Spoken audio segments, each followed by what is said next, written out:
Hi hello sweeties, welcome to my story world.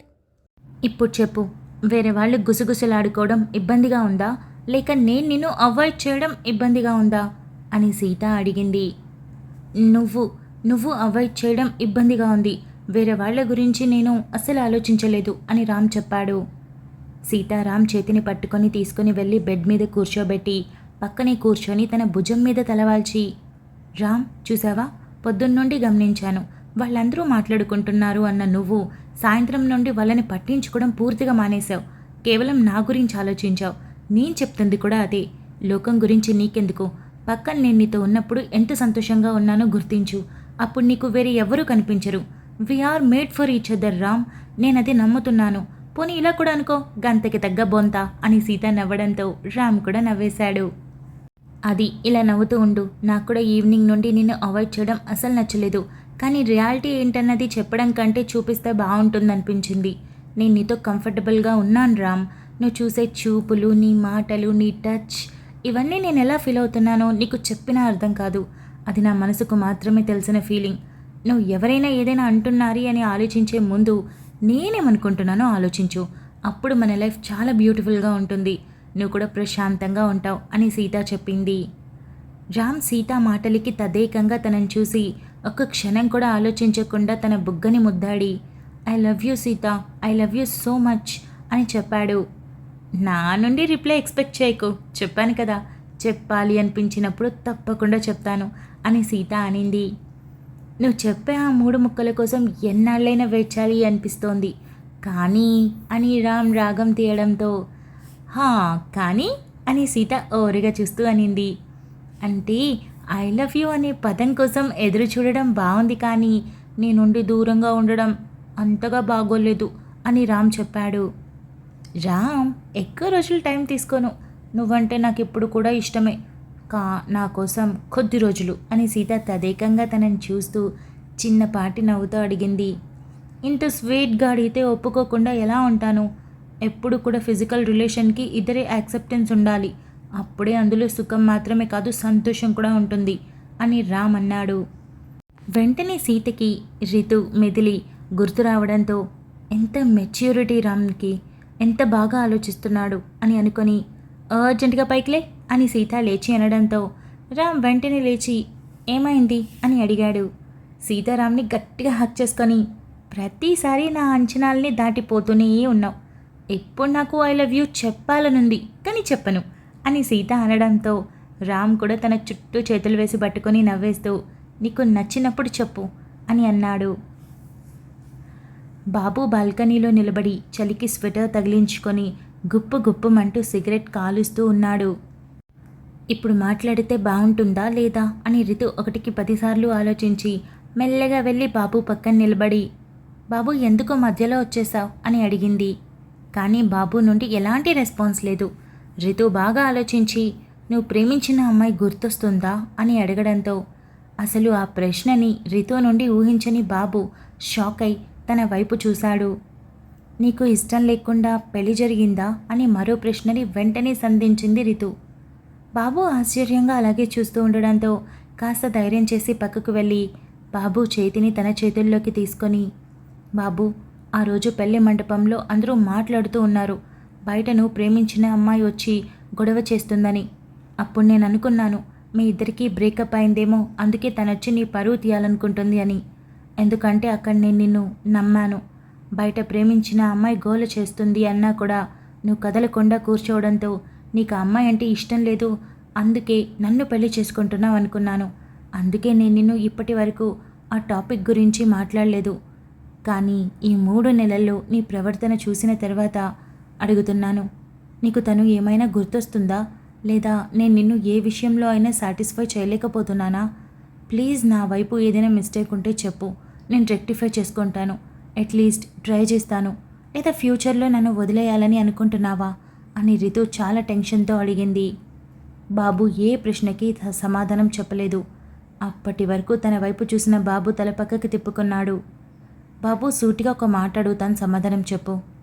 పెళ్ళయ్యాక మన ఇద్దరం కలిసి ఒక పూట కూడా కలిసి కూర్చొని తిన్నది లేదు, కాఫీ తాగింది లేదు, 10 నిమిషాలు కూర్చొని మాట్లాడుకున్నది కూడా లేదు. కేవలం రాత్రి మాత్రమే అని మాట్లాడడం ఆపి, నీకు నేను ఆ టైంలోనే నచ్చుతున్నాను అంటే నీ స్ట్రెస్ నా దగ్గర తీర్చుకుంటున్నావు అంతేనా? నేను నీకు అంతకు మించి ఇంకేం కానా? ఒకవేళ నిజంగానే నీ ఇంటెన్షన్ అదే అయితే ఫ్యూచర్లో నాతో కలిసి ఉండాలన్న ఇంట్రెస్ట్ నీకు లేకపోతే నాకు కొంచెం త్వరగా చెప్పు. ఎందుకంటే రోజులు గడిచే కొద్దీ నేను నీ మీద హోప్స్ పెంచుకుంటున్నాను. నేను పెళ్ళికి ముందు ఎవరిని ప్రేమించలేదు. పెళ్ళి అనుకోకుండా కుదిరి 10 రోజుల్లోనే అయిపోయింది. అందుకే నాకు నీతో పెద్దగా మాట్లాడే అవకాశం కూడా రాలేదు. కానీ పెళ్ళయ్యాక మాత్రం నేను మనస్ఫూర్తిగా ప్రేమించాను. ఇప్పటికీ ప్రేమిస్తున్నాను. బహుశా ఎప్పటికీ కూడా ప్రేమిస్తానేమో. ఒకవేళ నువ్వు వదిలేసినా నేను వేరే పెళ్ళి చేసుకోలేను. నా వల్ల కాదు. ఎందుకంటే నేనంత బ్రాడ్ మైండెడ్గా ఆలోచించలేను. కానీ నీ లైఫ్లకు మాత్రం అడ్డురాను. నాకు అలా నచ్చదు. నీకు నేను కనుక ఇబ్బంది అనిపిస్తే నువ్వు ఎవరితో చెప్పాల్సిన అవసరం లేదు. ఇబ్బంది పడాల్సిన అవసరం అంతకన్నా లేదు. సూటిగా నా దగ్గరికి వచ్చి నేను నీతో హ్యాపీగా లేను, నువ్వు నాకు సరిపోవట్లేదు, నేను సాటిస్ఫై అవ్వలేకపోతున్నాను అని చెప్తే సంతోషంగా పక్కకు తప్పుకుంటాను. అంతేకాని ఇలా రోజంతా మాట్లాడుకోకుండా ముభావంగా అస్సలొద్దు అని రితు చెప్పింది. బాబు అప్పటికీ సైలెంట్గా ఉండడంతో మెల్లగా రితు తన చేతులు వదిలి రూమ్లోకి వెళ్ళింది. రామ్ క్యాంప్ ఫైర్ ఉందంట, వెళ్దాం అని సీత చెప్పింది.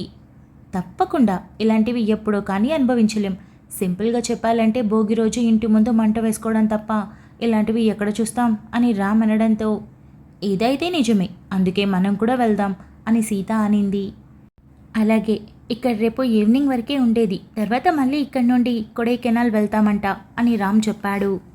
మంచిదే, ఒకే ఊర్లో ఎన్ని రోజులుంటాం, ఇంట్లో ఉన్నట్టు బోర్ కొట్టేస్తుంది అని సీత అనడంతో సరే పద వెళ్దాం, ఒకేసారి డిన్నర్ చేసి క్యాంప్ ఫైర్ చూసుకొని కాసేపు కబుర్లు చెప్పుకొని వచ్చేద్దాం అని రామ్ అన్నాడు. సీత తల ఊపి పద అని అనడంతో ఇద్దరు కలిసి వెళ్ళి శాలిని వైషు ఉన్న రూమ్ డోర్ కొట్టేసరికి మేము రెడీ అంటూ డోర్ ఓపెన్ చేశారు. మీరా? నేను ఇంకా భరత్ ఏమో అనుకున్నా అని వైశాలి అనింది. మా అన్నయ్య తలుపు కొట్టాలని ఆశపడ్డావా అని సీత అడిగింది. లేదు, ఊరికే తలుపు కొట్టి డిస్టర్బ్ చేసేది మీ అన్నయ్యనే అని వైశాలి అనింది. రండి వెళ్దాం అని సీత అనడంతో నలుగురు కలిసి వెళ్తూ భరత్ డోర్ నాక్ చేశారు. భరత్ డోర్ ఓపెన్ చేసి రెడీనా, పదండి అని అన్నాడు. ఏంటి ఈ అవతారం అని వైశాలి అడగడంతో భరత్ తనని తానే కింద నుండి పైకి చూసుకొని షార్ట్ టీ షర్ట్, చలి పుడుతుందని స్వెటర్ వేసుకున్నా, ఇక మెడలో ఉంది మఫ్లర్, తలకి ఉంది క్యాప్ అని భరత్ చెప్పాడు. అడుగుతుంది అది కాదు, ఈ షార్ట్ ఏంటి, అసలు ఆ కాళ్ళేంటి చెరుగ్గడల్లా ఉన్నాయి అని వైశాలి అనడంతో హలో, మరి కాళ్ళు బండరాయిల్లా ఎంత ఉండాలా అని భరత్ అన్నాడు. వైశాలి తల కొట్టుకొని నీతో మాట్లాడుతున్నా చూడు, నాకు బుద్ధి లేదు అని ముందు నడిచింది. సీత వైషుతో చాలా కష్టం అని భరత్ అనడంతో అప్పుడే అని సీత నవ్వింది. దేవుడా, వైషుని భరించే శక్తినివ్వు అని భరత్ అనడంతో సీతారాం నవ్వారు. శాలిని ఇద్దరివైపు చూస్తూ నాకు అర్థం కాలేదు అని అనింది. సీత, నేను చెప్తాన్రా అని శాలిని చేయి పట్టుకొని ముందుకు నడుస్తూ జరిగింది మొత్తం చెప్పింది. వావ్, అయితే త్వరలో వైషుకి అన్నయ్యకి పెళ్ళన్నమాట అని శాలిని మరింత ఎగ్జైట్ అవుతూ ఇద్దరు జోడి సూపర్గా ఉంటుంది కదా అని అనింది. అవును, అందుకే ఈ 10 రోజులు ఒకరినొకరు అర్థం చేసుకొని ఇద్దరికీ ఓకే అనుకుంటే ఇంట్లో మాట్లాడేయడమే అని సీత అనింది. చాలా మంచి పని, వైషుకి భరత్ అన్నయ్య చాలా కరెక్ట్, భరించగలడు అని శాలిని నవ్వడంతో ఇంటికి నీకదేంటి, ఎప్పుడు పెళ్లిపేటలు ఎక్కుతావు అని సీత అడిగింది. నేను సంతోషంగా ఉండడం నీకు ఇష్టం లేదా అని శాలిని అడిగింది. సీత నవ్వుతూ నోరు మూసుకో, అప్పట్లో నాకంటే ముందుగానే పెళ్లి చేసుకుంటానని ఎగిరావుగా, మరి చూడు నాకు పెళ్ళైపోయింది అని సీత అనింది.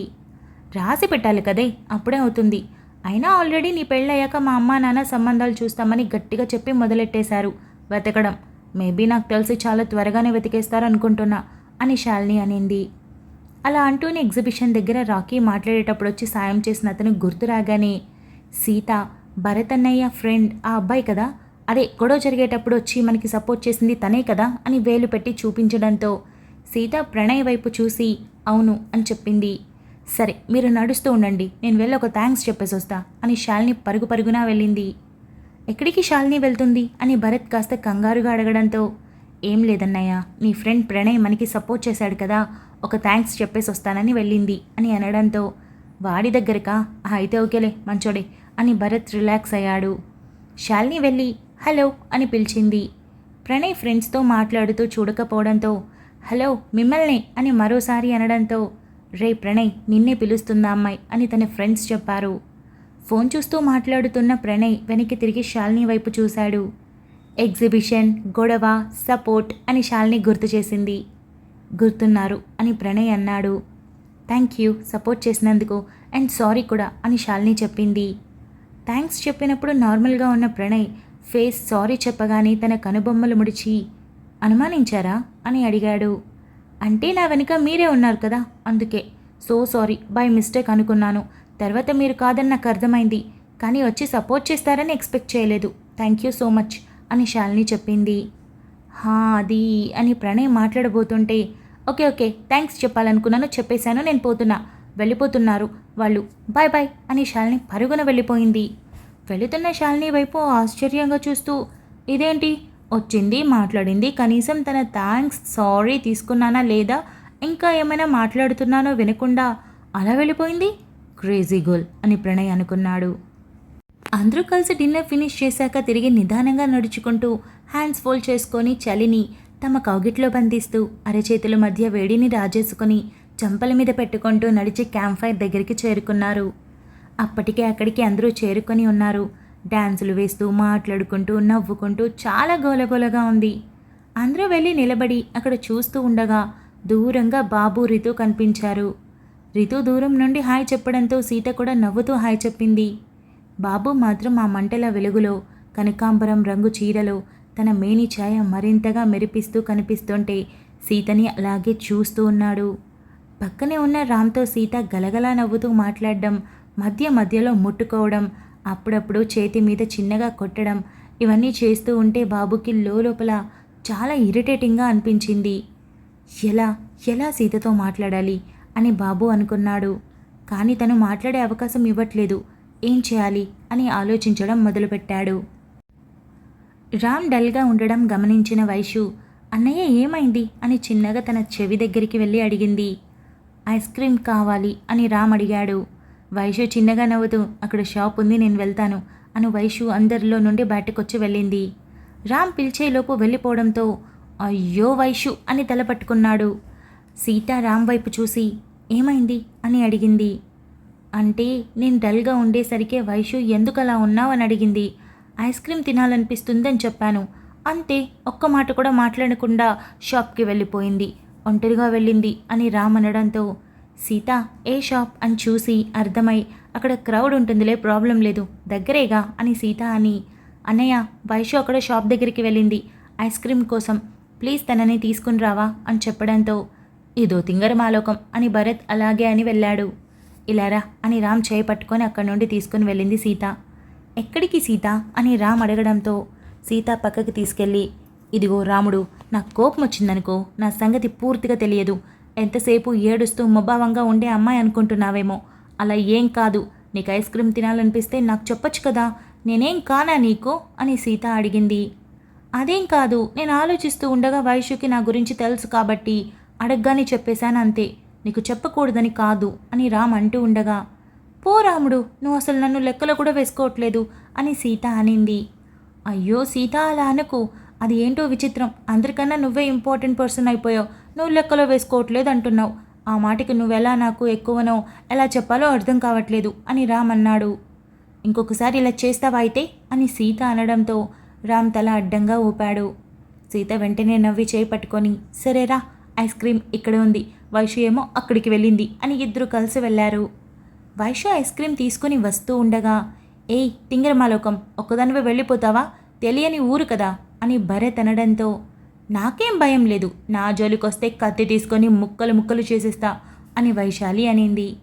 అవును, నువ్వు కత్తి తెచ్చే వరకు మేమేం చేయమని హ్యాండ్స్ ఫోల్డ్ చేసుకొని వెయిట్ చేస్తారు పాపం అని భరత్ అన్నాడు. వైశాలి మూతి తిప్పి నడుస్తూ మరో షాప్ దగ్గర సీతారాం నవ్వుకుంటూ ఉండడం, సీతారాంకి ఐస్ క్రీమ్ తినిపించడం చూసి అరే ఎంత క్యూట్గా ఉన్నారిద్దరు అని వైశాలి అనింది. ఏమైంది అని భరత్ ఇద్దరినీ చూసి నవ్వుకొని అయితే ఐస్ క్రీమ్ వేస్ట్ అయిపోయినట్టే, నాకు తినిపించొచ్చు కదా అని అడిగాడు. నేను నీకు పోవయ్యా అని వైశాలి అనింది.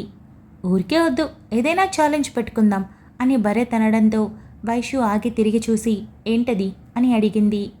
నేనొక పడుపు కదా అడుగుతాను, అది నువ్వు విప్పాలి, కరెక్ట్గా 30 సెకండ్స్లో చెప్పాలి, ఇఫ్ ఇన్ కేస్ నువ్వు చెప్పలేకపోతే నాకు నువ్వు పక్కన కూర్చొని ఐస్ క్రీమ్ మొత్తం తినిపించాలి, నేను ఎంతసేపు తింటే అంతసేపు అని చెప్పాడు. కానీ పొడుపు కథ నువ్వు సంస్కృతంలో అడిగితే కష్టం, తెలుగులో అడగాలి, అర్థమయ్యేలా అడగాలి, సింపుల్గా ఉండాలి, ఇవి నా కండిషన్స్ అని వైశాలి చెప్పింది. చాలా ఈజీ, ఒక్క లైన్ అంతే, నువ్వు చాలా తెలివైందనేవు కదా, చెప్పేస్తావని నా ఫీలింగ్ అని భరత్ అనడంతో వైశాలి మరి నన్ను ఏమనుకుంటున్నావు అన్న లెవెల్లో చూసింది. త్వరగా చెప్పు, ఐస్ క్రీమ్ కరిగిపోతుంది అని భరత్ అన్నాడు. సరే అడుగు అని వైశాలి అనింది. Thank you so much for listening guys. Update నచ్చినట్టయితే లైక్ చేయండి, షేర్ చేయండి, కమెంట్ చేయండి, అలానే సబ్స్క్రైబ్ చేసుకోండి. వచ్చేసాను ముచ్చట్లకి. ఈ అప్డేట్ ఎలా అనిపించిందో కమెంట్ చేయండి. మొత్తానికి సీత ఇచ్చిన ఐడియాని రితు పాటించేసింది. రితు ఇక బాబు నుండి రియాక్షన్ ఎలా ఉంటుందో ఆల్రెడీ మీకు అర్థమయ్యే ఉంటుంది. ఇక ముందు ముందు ఎలా ఉంటుందో కూడా చూద్దాము. ఇక రామ్కి ఒక క్లారిటీ అయితే తెప్పించింది సీత. అండ్ దాంట్లో నుండి రామ్ గురించి కూడా మరికొంత అర్థం చేసుకొని ఇది దొరికిందనమాట తనకి. అంటే ఇప్పుడు ఆ మాట్లాడే విషయాల్లో బాబుతో అంటే అనుకోకుండా అయినా అనుకునైనా సరే సీత ఖచ్చితంగా రామ్ని బాబుతో కంపేర్ చేస్తుంది. బికాజ్ తనని చీట్ చేశాడు కదా, తన లైఫ్లో మేజర్ పార్ట్ బాబు ఉన్నాడు కాబట్టి సో కంపారిజన్ అన్నది చాలా ఈజీగా మనసుకి అలా వచ్చేస్తుంది. అలా కంపేర్ చేసిన ప్రతిసారి రామ్ విలువ అంతకంత పెరిగిపోతూనే ఉంది. సో ఆ విషయంలో ప్రతి ఒక్క కాన్వర్జేషన్ సీతకి రామ్కి మధ్య ఎలా ఉంటుందంటే అటు రామ్ సీత గురించి రియలైజ్ అవుతూ తనని తాను మోటివేట్ చేసుకోవడానికి పనికొస్తుంది. ఇటు సీతకి తనకి రామ్ దొరకడం ఎంత లక్కీ, తనకి బాబు అలా అన్యాయం చేయడం ఎంత మంచిదైందో కూడా తనకి తెలుస్తూ ఉంటుంది. అంటే నెగిటివ్లో కూడా పాజిటివ్ వెతుక్కోవడం. సో ఇద్దరికీ అలా జరుగుతుంది ఏ కాన్వర్జేషన్ అయినా. ఇక భరత్ అండ్ వైశాలి పెయిర్ బాగుంది కదా, క్యూట్గా అనిపిస్తారు. అండ్ శాలిని గురించి చాలామంది అడిగారు కదా, సో చూసారు కదా, స్టార్ట్ అయ్యింది ఇప్పుడే. చూద్దాం ముందు ముందు ఏం జరుగుతుందో. ఇక లాస్ట్ అప్డేట్ కమెంట్స్ గురించి మాట్లాడితే పిక్లో రామ్ ఒక్కడే ఉన్నాడు, ఏంటా అనుకున్నాం, చదివితే కానీ అర్థం కాలేదు. ముందు కొంచెం కంగారేసింది అన్నారు, నాకైతే నవ్వొచ్చింది. మీరు పిక్స్ని బట్టి స్టోరీని ఎస్టిమేట్ చేసేస్తున్నారు. అండ్ మొదటి నుండి నాకు అలవాటైపోయింది, మీకు అలవాటైపోయింది కాబట్టి చాలా కూల్గా అనిపించింది. ఇక ప్రేమ పరిచయమే ఆ స్టోరీని మూవీ తీస్తే పక్కా హిట్ అన్నారు చూడు. తీయడం తీయకపోవడం అదంతా సెకండరీ. ఫస్ట్ ఆ మాట అన్నారు కదా, I'm so happy, thank you so much. ఎందుకంటే మనం రాసిన కష్టమంతా ఒక చిన్న మాటలోనే పోతుంది. నేను ఆ స్టోరీని దాదాపు 2.5 ఏళ్ళు కష్టపడ్డాను, కానీ మీరు పెట్టే ఆ ఒక్క లైన్ కమెంట్ నాకు ఆ కష్టాన్ని మొత్తం మర్చిపోయేలా చేస్తుంది. Thank you so much. నిజంగా చాలా హ్యాపీగా అనిపించింది. జస్ట్ ఇప్పుడు అన్నీ చూసుకుంటూ వస్తే హ్యాపీనెస్ భరించలేకపోతున్నా, అంత హ్యాపీగా అనిపించింది. ఇక మొత్తానికి హరీష్కి భూమి అంతా చెప్పేసింది. సో హరీష్ ఏం చేస్తాడో చూద్దామన్నారు. హరీష్ది ఇక మీద కామెడీగా ఉంటుంది మంచిగా. అన్ని వైపుల నుండి కథ నడుస్తూనే ఉంటుంది. ప్రతి ఒక్కరూ ఇన్వాల్వ్ అవుతారు. ఒకరిని ఎక్కువ ఒకరు తక్కువ అస్సలు చూపించను. ఈక్వల్ ఇంపార్టెన్స్ ఉంటుందన్నమాట అన్ని పేర్స్కి, అన్ని ఫ్యామిలీస్కి. సో అది ఎండింగ్ వరకు కంటిన్యూ అవుతుంది. మీకు డెఫినెట్గా బాగా నచ్చుతుంది. And Akash Megha love story అంటే అది కొంచెం డిఫరెంట్ ఉంటుంది, బట్ చాలా బాగుంటుంది. చెప్పాలంటే వాళ్ళకి అంతా అన్ని స్పాట్ డెసిషన్స్ అనమాట వాళ్ళిద్దరివి, కానీ అవి పాటించేలా తీసుకుంటారనమాట. చూద్దాం ముందు ఏం జరుగుతుందో. ఇక ఈ అప్డేట్ ఎలా అనిపించిందో కమెంట్ చేయండి. మనం తర్వాత అప్డేట్లో కలుసుకుందాం. అంతవరకు keep smiling, stay healthy, bye guys.